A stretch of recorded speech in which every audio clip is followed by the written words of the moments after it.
Jadi supaya jangan bingung-bingung kan, mau similarities atau differencesnya itu jadiin satu aja. Jadi kita nggak bingung mau yang mana. Nanti terserah kita mau yang mana mau kita tekankan saat penulisan ya. Ini jangan terpaku pada model yang ada ya. Tapi ini salah satu apa namanya strategi yang paling ampuh dalam penulisan essay, apalagi akademik ya, dan penting gitu. Hmm, well, uh, di halaman berapa itu? 7.1 komparatif modul 7 ya. Itu ada first compare then contrast ya. Writers using a comparison blah blah blah blah blah blah similar glasses dan okay.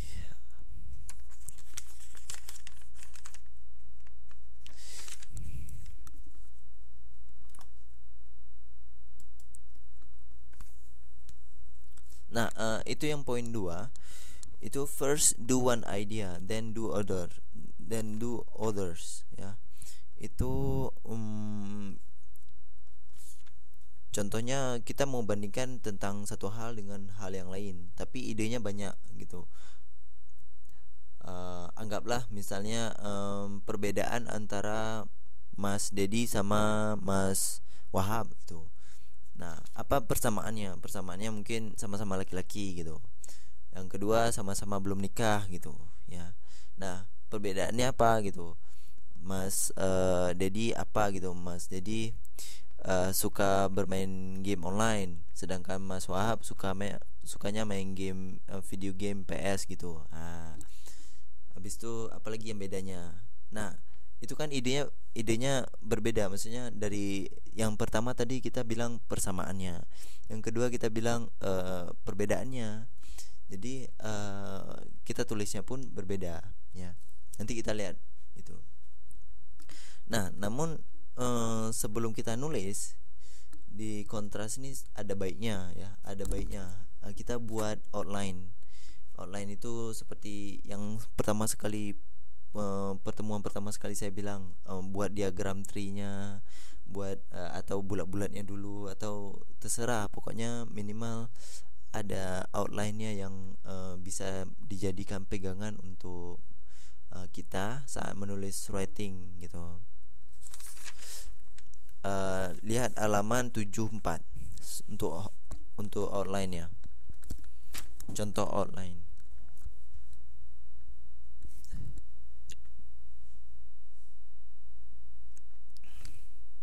Di situ di halaman 74 itu ada dua bentuk bagaimana kita membuat tulisan comparisons essay ya, comparative and contrast essay ya.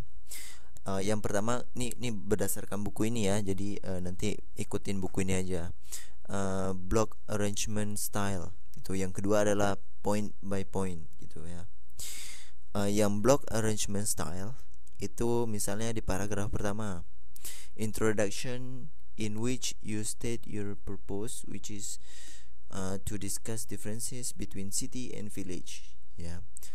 Perbedaan antara city dan village. Udah jelas beda ya. Nah, di paragraf keduanya kita bilang tentang city-nya dulu.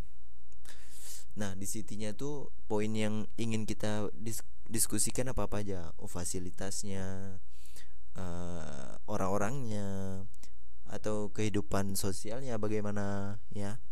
Nah, di paragraf ketiga itu bukan city ya, itu village. Atau sebaliknya, village-nya di atas, di bawahnya city. Itu salah ketik ya. Mungkin kalau misalnya lihat di modul saya itu salah ketik sepertinya. Yang kedua itu udah bilang village gitu.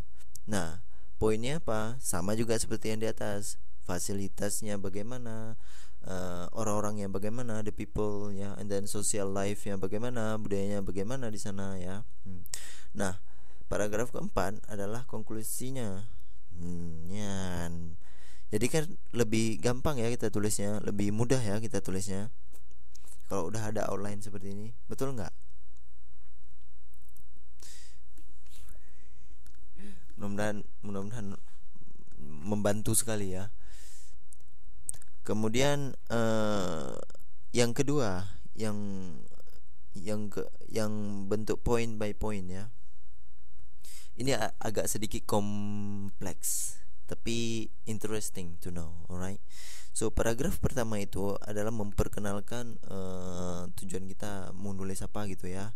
Di situ ada kita ingin mendiskusikan bahwa perbedaan antara city and village.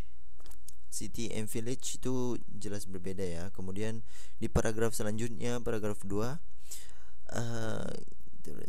kita kita campur adukkan ide kita yang 1, 2, 3 tadi ke dalam satu paragraf. Jadi kita mau bilang tentang fasilitas, kemudian kita mau bilang people-nya, kemudian kita mau bilang social life-nya. Nah, itu kita jadiin topik besarnya, facilities, kemudian di city bagaimana, di village bagaimana, kemudian selanjutnya orang-orangnya, di city bagaimana, di village bagaimana, kemudian selanjutnya social life-nya itu bagaimana, kalau di city bagaimana dan di village bagaimana. Nah,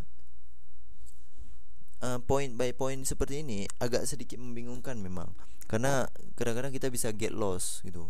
Apalagi kalau kita nulisnya udah puyeng, aduh ini udah kemana, ini udah kemana gitu ya. Kita kadang-kadang susah sendiri gitu nulisnya. Dan terakhir itu paragraf 3 conclusion. Tapi bedanya itu kita hanya memiliki 3 paragraf. Maknanya adalah yang ingin kita bandingkan tadi antara city dan life itu udah kita campur adukkan di dalam satu paragraf gitu. Nanti tergantung, jika kita nulisnya enak dipahami, mungkin mudah untuk dipahami bagi orang. Tapi kalau misalnya kita nulisnya amburadul, ya orang juga pasti kewalahan nulisnya. Oke, ada pertanyaan sejauh ini?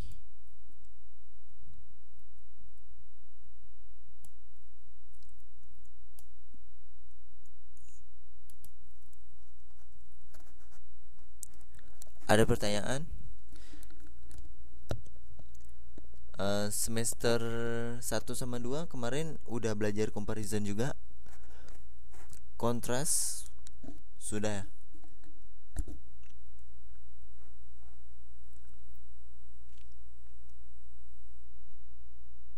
Nggak ingat.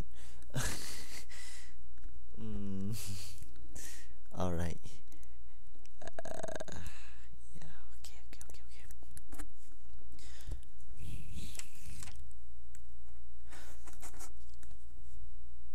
Kayaknya belum ya. Nggak apa-apa. Harus diketahui bahwa ini tentang esai. Ini masih esai ya. Dia bukan tulisan yang lain. Dia bukan bentuk tulisan yang lain. Dan ini masih esai. Namun kita membandingkan tentang dua hal gitu. Biasanya kalau misalnya dalam dalam esai yang kita masih junior seperti ini, masih yang level biasa saja, tidak begitu sulit, itu biasanya kita bisa langsung nulis dengan ide kita gitu ya, tanpa harus lihat source yang lain gitu. Biasanya udah fake, sudah sudah ketentuan alamnya seperti itu gitu ya.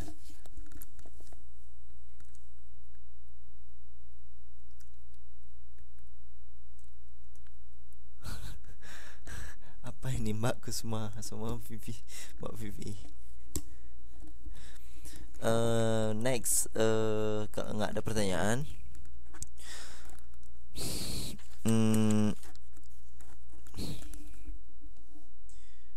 itu ada di modul itu ada dua hal yang bisa kita pelajari lagi, yaitu membandingkan adjektif atau juga adverb ya, tapi kebanyakan adjektif gitu. Itu di halaman 76. Itu paham ya bagaimana pakai smaller, pakai happier, more beautiful, beautiful, uh, pretty, prettier. Sudah belajar kan di grammar? Ya, di grammar kayaknya udah lancar, mantap, insyaallah. Nah, ini juga membantu kita dalam menulis apa namanya? Comparative essay nanti. Ya. So, halaman 78. Let's do this exercise, do activity. Gue yakin pasti selama ini nggak pernah lihat modul, jadi sekarang kita pakai ini aja, pakai sekarang lakukan apa namanya activity tiganya sekarang. Ya, guna kasih waktu berapa menit? 5 menit cukup.